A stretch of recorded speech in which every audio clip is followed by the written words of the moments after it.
Maharashtra police टाइम्सच्या बातम्या पाहण्यासाठी आमच्या चॅनलला सबस्क्राइब करा आणि बेल आयकॉन प्रेस करा। नमस्कार, मी सुधा, महाराष्ट्र पोलीस टाइम्स मध्ये आपलं स्वागत आहे। पाहूयात आता महत्त्वाची बातमी।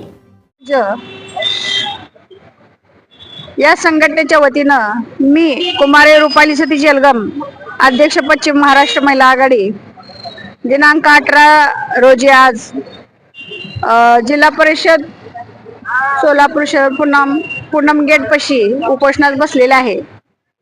मोहोळ तालुक्यातील सर्व विनापरवाना वीट भट्ट्यावर तत्काळ कारवाई करावी व संबंधित तहसीलदार, तलाठी व मंडल अधिकारी यांची चौकशी व्हावी व त्यांना सेवेतून बडतर्फ करावे। शासनाचा झालेला महसूल तोटा वसूल करण्यात यावा व तातडीने लक्ष घालून न्याय द्यावा ही आमच्या संघटनेची विनंती आहे।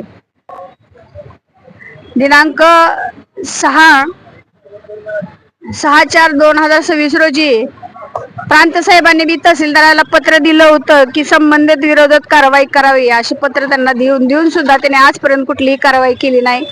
आम्ही आज उपोषणाला बसलो आहोत। कारवाई भट्ट्या बंद कराव्यात। भ्रष्टाचार विरोधी नवनिर्माण संघ महाराष्ट्र राज्य संघटनेच्या वतीने महाराष्ट्र पोलीस टाइम्स चॅनलला लाईक आणि सबस्क्राइब करा। धन्यवाद।